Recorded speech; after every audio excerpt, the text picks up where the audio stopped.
always kind of had a trend of when a candidate leaves office, you do a report card. I'm curious to get your early thoughts on Joe Biden, given the fact that he was a guy that, you were extremely charitable to when he took office. I think that, you were really willing to give him a clean slate and give him credit for things like the Afghanistan withdrawal, things like that.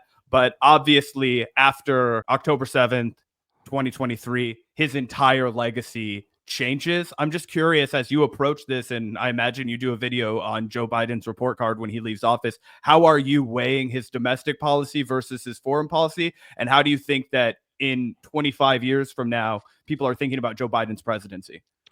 So first of all, I actually, and many people have pointed this out, I actually haven't done an official Trump one, but I kind of did an unofficial Trump one. For those of you who are interested in seeing that one, you can, I believe it was a day before the election, I did a video. I wish I could remember what it was titled. I don't remember what it was titled, but it was something about like, it might've been like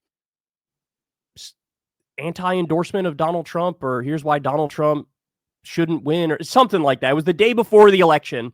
And in that, I sort of lay out everything about Trump, the few good policies he did, the overwhelmingly horrific policies he did. And that's effectively my Trump report card. Spoiler alert, it's an F. I don't think I say that in the video, but that literally is what it is. For Biden, this is the first time I've thought about it, hearing you bring it up. And it would be such a difficult one to do for this very simple reason.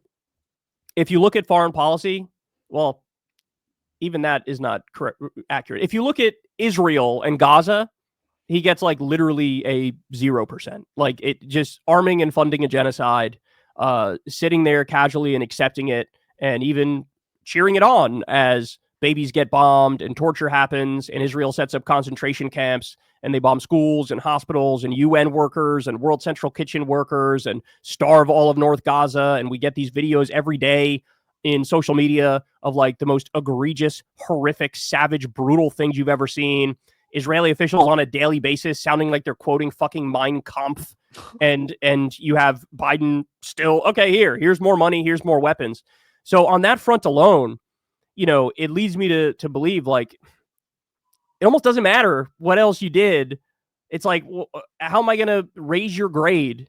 If I did. I looked after my sister really well and made sure she got taken care of. But also, I'm a mass murderer.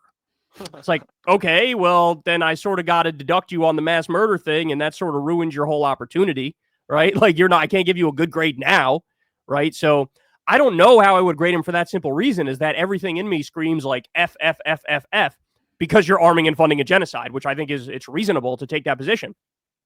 At the same time, if we were to like sort of separate it out, right? If we were to give it different categories, like, okay, here's the economy is one, right? So domestic policy is one.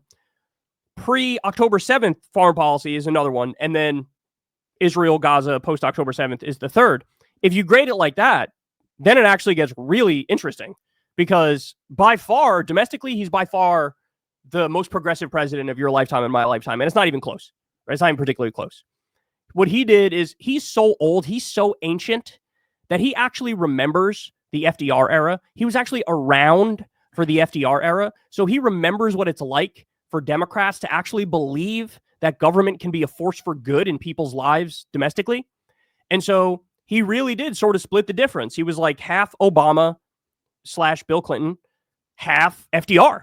And so that's why you got things like, the CHIPS Act and the Infrastructure Bill and the Inflation Reduction Act and the $1,400 stimulus checks and the project labor agreements and the 800,000 manufacturing jobs created and, whatever, the list goes on and on. So if you were to grade it like that, you'd got to go like, I don't know, maybe C+ or B on the economy front, and then probably got to go C+ or B on the foreign policy front prior to October 7th, because he pulled us out of Afghanistan and told the media to suck his nuts, told the Republicans to suck his nuts, told the establishment Democrats to suck his nuts, nearly eliminated the drone war. But then he just fucking squandered all of it. He just squandered all of it by arming and funding a genocide, knowing he was arming and funding a genocide. And now you even have outlets like fucking 60 Minutes just did a detailed report the other night then they're like, yeah, basically everything every lefty was saying from fucking day one is 100% accurate. You had people in the U.S. government going up to Biden administration officials like, So, hey, here's a bunch of pictures of kids who got sniped in the head on purpose by the IDF, and we kind of think this is bad. And they're like, we don't want to see that. Get that away from us. And it's like, so what do you want? Like, what do you want me to do in that scenario? It's like, I can't help but say, fuck you. You get an F for blowing it. And the real historical parallel here is obvious. It's Lyndon B. Johnson. LBJ. Yeah. Lyndon B. Johnson. He escalated the war in Vietnam over and over and over. Countless deaths. Like 1 million Vietnamese killed, more than that, probably. So a lot of tens of thousands of U.S. troops died in that instance too. Escalate. While at home, he's like, let's do the war on poverty, right? And so the sweet spot is very simple. The sweet spot is very straightforward. All you have to do, for the love of God, all you have to do is genuinely be anti-war, actually care about international law and human rights and things of that nature overseas, and domestically actually fucking give a shit and bring back New Deal politics. And if a U.S. president were to do that, I'd be more than happy to give him a fucking A.